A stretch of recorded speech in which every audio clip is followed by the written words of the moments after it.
order.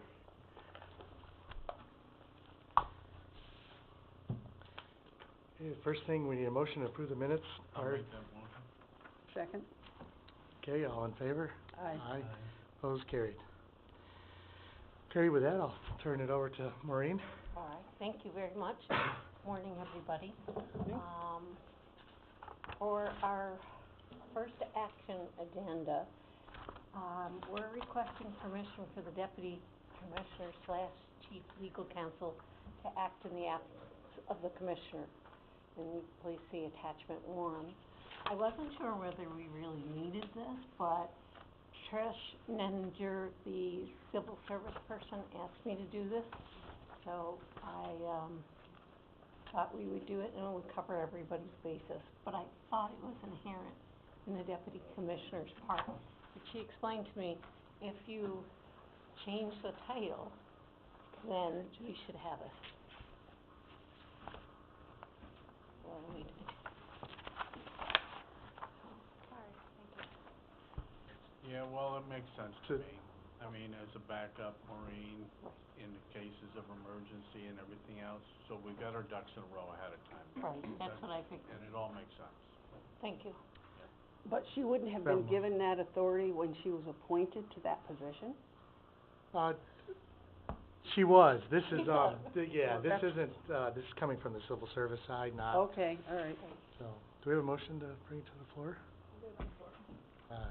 Supervisor Strauss, seconded by Supervisor Wood. Discussion? I know I'm late, I apologize. How was I? Not as late as me. So's Ron.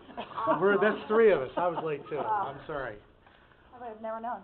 So, but as being an appointed deputy commissioner, Thank you. that falls under civil service? I thought she worked at the, All positions are civil service, whether they're appointed or not. because some of them are like exempt, non-competitive, labor.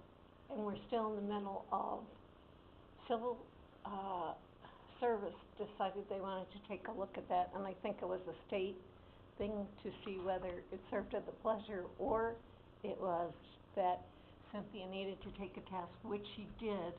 So that's but they still haven't made a decision if she needed to take the test. Is Trish here? I don't This know. Oh. Morning. I Trish is didn't not. Okay. stop in to see her, to see if she was here. If I'm understanding, the reason we're doing this is because we're basically splitting the position half and half, and so that makes it a little different because she's not classified as purely the deputy commissioner, because she's also serving as the chief legal counsel, I think that's what we're calling it. Yes. We may need this or we believe we need this resolution in place just to cover that eventuality, because it is not just solely the deputy commissioner, it's a half and half kind of job. Yes, that's right. And Amy Bartlett also spoke to me, and she wasn't sure we needed it, but I said, I decided to do it because I don't know civil service law, all the intricacies of that, so I thought it was better to be safe than sorry. It's a preventative measure just in case. Right. Okay. Okay, we have a motion and a second. All in favor? Aye. Opposed? Carried. Matt, I'm sorry, can we just in the future, when we have stuff like this, have Trish actually come to the meeting and explain the need for it? I think a lot of times we're going through different reclassifications or, whatever it might be with, civil service, but it would be nice to hear directly from her about Okay. it.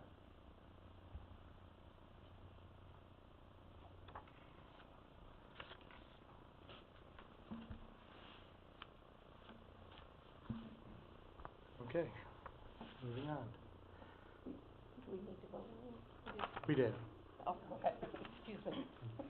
And the second action item is a request to fill the position of caseworker 1 in the foster care adoption unit, grade 16, salary 39, due to retirement, effective 4/23/11.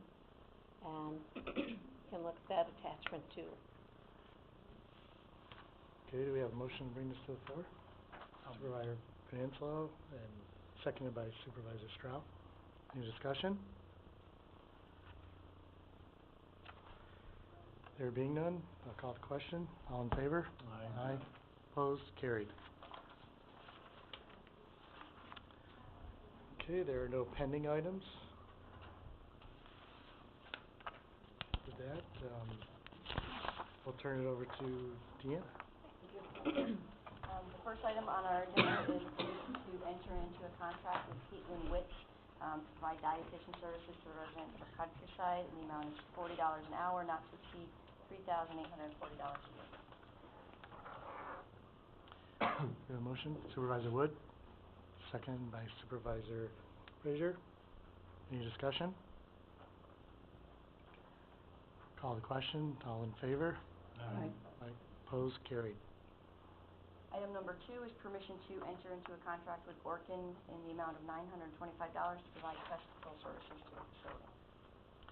To a motion to bring this for Supervisor Vanslo, second by Supervisor Stroud. Any discussion? What are the pests? Who are the pests? Any kind of pest you can think of. Oh, And it's all. just a general annual maintenance thing? Yes. Thought maybe there was something. No discussion, I'll, call the question. All in favor? Aye. Opposed? Carried. On the back, I've attached our overtime report. You guys to review, I don't know if there's any questions on that.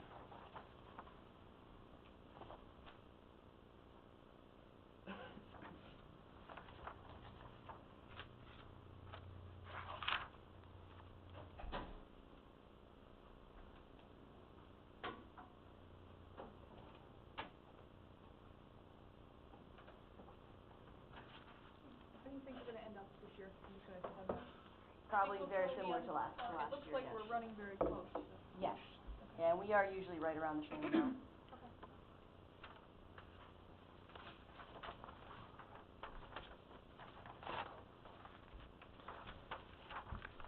Okay, I have one other thing. Back, in 2014, we had a resolution number 343, which was resolution authorizing settlement of New York State Department of Health administrative enforcement proceeding. That was, decided, and we paid a penalty, a civil penalty of $1,000. We have to redo this stipulation. The first one, for some reason, was never processed, cashed, so we don't need a resolution or anything, but I'm just bringing this as a point of information to the committee. That we're gonna send a new stipulation and, take care of that. Okay, moving on. I think we're all done with. We have one more item. We were discussing last month, we started into the discussions about getting permission to admit residents from outside of yeah. Warren County. So I don't know if you guys wanted to discuss it further this time. Rachel? Here's what I will say, last time after our meeting, I had the opportunity, I know it shocked you, but I had a bunch of questions, and so they were awesome. I went over, Jim Brock came with me and met with you guys, and I just, you know, you took the time out of your day to go over any question that we had, to talk about some major issues, and I gotta say, particularly Dee, to talk about Countryside, and I was full of misinformation about Countryside, and to sit down and to talk to you about it, find out the services, really what we're operating with, and your ideas on how to increase the revenue and decrease the cost to the county while still maintaining quality services for a population that doesn't have anywhere else to go. I mean, I can't applaud you enough for those efforts. I wish I had a chance to get up and see your haunted hallways, but as she talks about this, increasing, the admitting residents from other counties, you still kept the priority to Warren County residents, and I am in full support of this idea. I think it's creative, and I think that's exactly the type of leadership we need in our department. So I wanted to applaud you for it publicly and let the community know that you're constantly thinking outside the box, and I know we appreciate it. Thank you.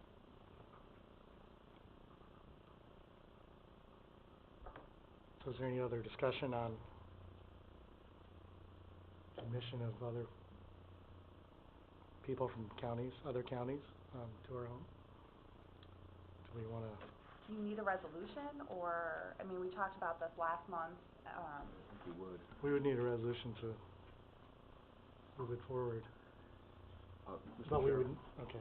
I guess the question and unfortunately, I didn't have a chance to ask Dee about this before we came here today, but financially, I know there's an issue in terms of payments by these other counties and some issues in that regard. Can you just enlighten the committee? Typically, our daily rate is $106.36 a day, which is about $3,100 a month. If somebody is applying for temporary assistance, which is a form of Medicaid, they contribute their monthly income, the county pays half of the difference, and then the state pays the other half. If we were to admit somebody from outside of Warren County, we wouldn't get that county's portion of the reimbursement. So in essence, if somebody's monthly income was $1,000, we'd get $1,000 from them, $1,000 from the county, and $1,000 from the state. And that's how it works right now. If we admitted somebody, say, from Saratoga County, we get the $1,000 from them and the $1,000 from the state, but we would not get the $1,000 from Saratoga County. So we wouldn't get the full amount, but yet we would be getting $2,000 as opposed to nothing. And as you pointed out to me, even though that's a loss, it's still a gain over an empty bed. Yes, correct. And what I would propose is putting a limit on it so that we would only have a certain number of out-of-county residents that we would admit, so therefore it would still be the priority to admit Warren County residents.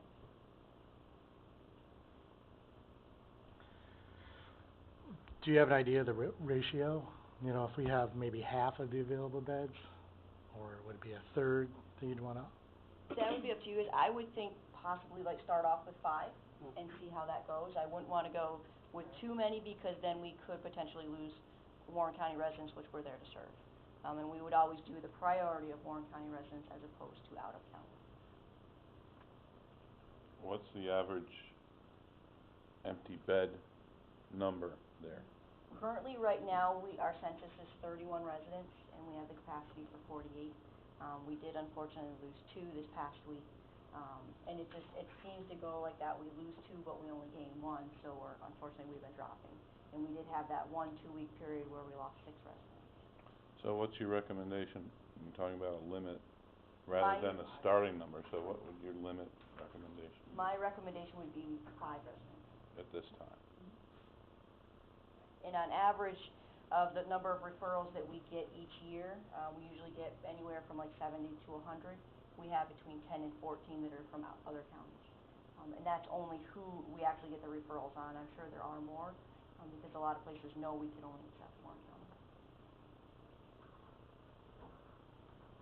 Dee and I also had a conversation about how just new members of the chamber being able to provide this information through the chamber so that families have an option when they're shopping around for, shopping around, that's kind of bad, but when they're making a choice, for the care for their loved ones. And, I think that's also a way to kind of expand and let people know that we're out here and we offer such quality services.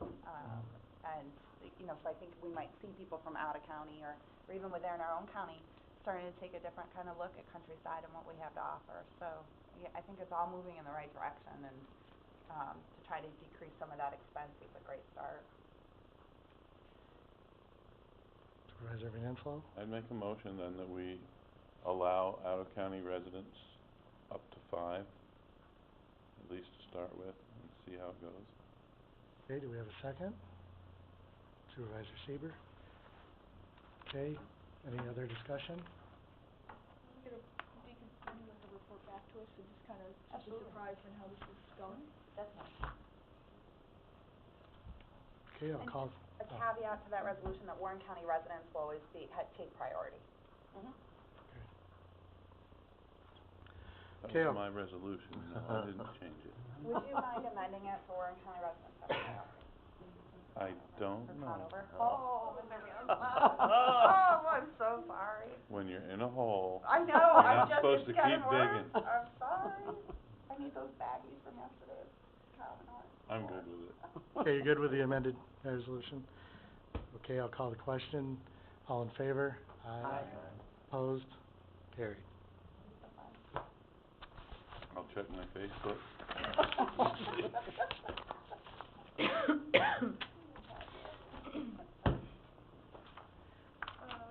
Okay, are you all set? Performance. Oh. Julie? Okay, first of all, we have our overtime report, which is, we are about 500 hours under last year, which is great, except for it sets the bar pretty low for next year. We've been very fortunate this year so far. Hiring a new caseworker, we are gonna see some overtime while they're in training. Other than that, the overtime for the end of the year should come in great.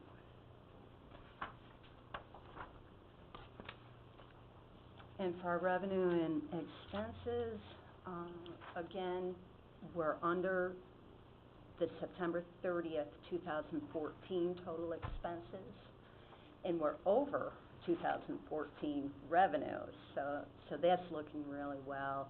We posted a lot of revenue in September. Hopefully that'll continue right through year end, and so we're looking pretty good, right on target for this time of year. Good. Well, thank you. Thank you again for all the work that you guys have done in the, through the budget process, and enlightening me and the rest of the committee. There being nothing else coming from the committee, call for a motion to adjourn. Supervisor Frazier, second by Supervisor Wood, all in favor? Aye. What happened to that?